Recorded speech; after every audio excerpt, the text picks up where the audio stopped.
There's a lot of scary lore that's associated to driving on the highway, whether it is a bloody bride looking for her groom or a hitchhiker ghost.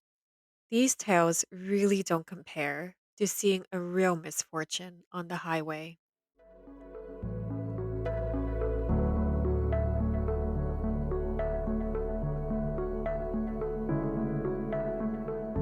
I'm your host, Hepburn, and you're listening to the Voiceless Speak Forever podcast, a true crime podcast dedicated to exposing the many misdeeds and abuses done to animals.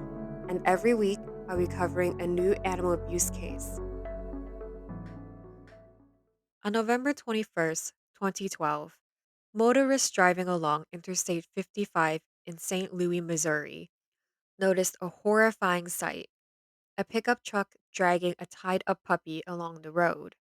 Some drivers who saw the scene called 911, while others desperately tried to flag down the truck driver. After roughly 1.5 miles, the truck driver finally stopped. The man behind the wheel was Victor Washington. When authorities got to him, they said he was visibly distraught. He said he didn't know who the dog was and how it got tied to his truck. The dog dragging along the truck was a 5-month-old pit bull mix. He was badly injured. He had lacerations all over his body, on his face, ears, shoulders, legs, all mostly on his right side. A lot of his skin was burned off, some bones were exposed, and gravel was embedded in his wounds. He also suffered from luxating patella, a condition in which the kneecap moves out of place, and had ACL tears. He was immediately taken to the Humane Society of Missouri, where he was given multiple emergency surgeries. One of his right legs was so badly damaged that the vets believed that they would need to amputate it, but luckily for the pup, the vets were able to save it. Unfortunately, the vets discovered that this wasn't the first time that the pup was abused. Bones were visible underneath his fur, indicating that the previous owners had not taken good care of him. They later discovered that he had intestinal parasites. The vice president of the Humane Society of Missouri, Debbie Hill, said of the puppy's wounds, "I get chills just sitting here talking about it. These are some of the worst injuries I've ever seen happen to an animal."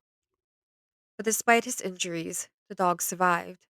To honor his braveness, tenacity, and resilience, the Humane Society named him Trooper. Despite the trauma, he was recovering well. If you watch the video Trooper's First Fetch, which I will link in the show notes, you can see that he has recovered and walking on all fours to get a toy. And not only was he a fighter, but he had a great personality too. His personality was, quote, something special. Debbie said of Trooper, "As you change his bandages, instead of squirming and fighting, he'll just lay there with his head on your arm. When you're with him, you just have to have your hands on him. You just have to tell him how brave he's been." As Trooper was healing, the police were trying to find the person responsible for Trooper's injuries. With very few leads, the Humane Society of Missouri have offered a $5,000 reward for any information leading to the arrest and conviction of the person responsible for tying Trooper up to the truck. In April of 2013, there was finally a break in the case. The police arrested 42-year-old Benetta Johnson for Trooper's abuse. She said that she and her son were attempting to return Vic, Trooper's previous name, to her ex husband, Victor Washington, after he had given her 5-year-old daughter the puppy. In Benita's attempt to return Trooper, she and her son knocked on Victor's door. When he didn't answer, Benita instructed her son to put the dog on the flatbed of his truck. Afraid that Trooper would jump out, the son instead tied Trooper to the trailer hitch of Victor's truck. Then the two left Trooper there. To add insult to injury, they left him in the cold, where the temperatures dipped to the low 40s. Benetta was found guilty of misdemeanor animal abuse and received 2 years probation, during which time she was not allowed to care or own a pet.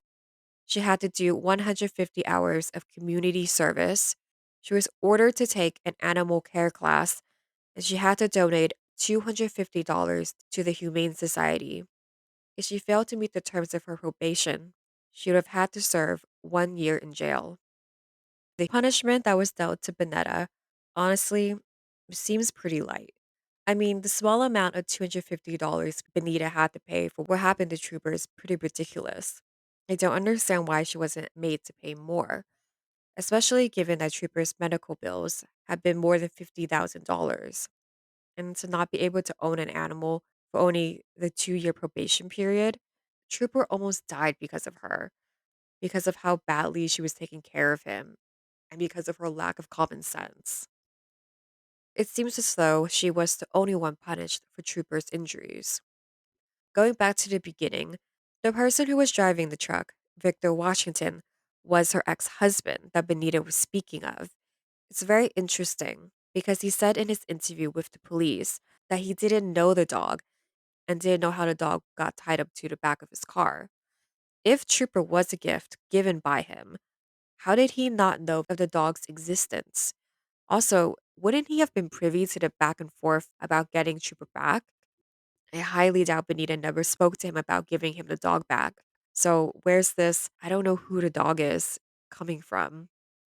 I mean, Benita could have attempted to give the dog back without telling him, and he might have truly not known who the dog was because he didn't see the dog again after he gave Benita's 5 year old daughter the puppy. But that would have meant that the puppy was very young when Victor gave Trooper to her. So he couldn't recognize Trooper's face when he got older. Or he could have just forgotten the whole dog gifting situation. I'm not sure. So him saying he didn't know who the dog was just strange. How did it never occur to him that perhaps the dog was related to him?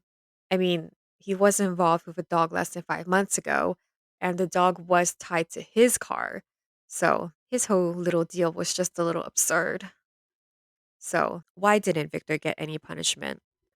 Apparently, the police said that a security video of him driving away for work proved that he didn't know that the dog was tethered to his truck. After 7 surgeries, multiple advanced laser therapy treatments, a lot of rehab, training, social activity, and foster care, Trooper was ready for adoption.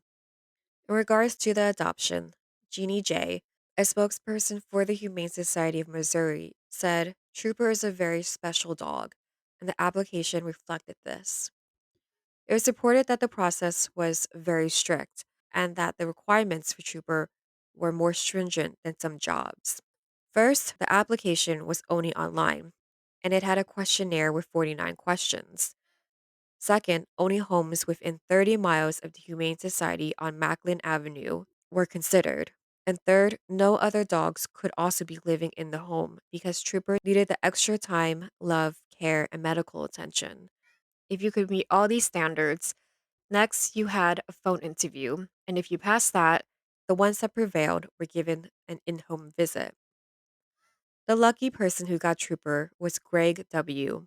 He decided not to reveal his full name because of the media attention surrounding the case and adoption.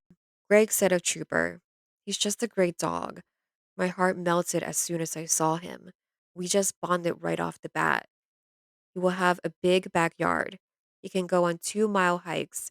He's going to be very happy in his new home." And Greg wasn't lying. If you go on a Facebook page dedicated to Trooper, Team Trooper, you see an update as recent as January 22nd, 2022. Trooper's looking very healthy and happy, and it looks like he enjoyed his walk in the sun. I'll leave the Facebook link in the show notes for you guys to check him out. There's also a children's book from the perspective of Trooper. It's called Trooper's Triumphs. All proceeds went to stop animal cruelty. So that was the inspiring and miraculous case of Trooper. Tell me what you think of the case under his Instagram post. Thank you guys so much for listening. As per usual, make sure you share the VSF podcast, follow VSF's Instagram, the period VSF period official, rate and review the podcast on wherever you listen to podcasts, and email me anything you want me to cover at VSF period official period podcast at gmail.com. Also, make sure you check out the crochet dog and cat toy line, now available on VSF's official website, thevoicelessspeakforever.com. If you like one, definitely get one for your baby. And with that, I'll talk to you guys next Wednesday. Toodles.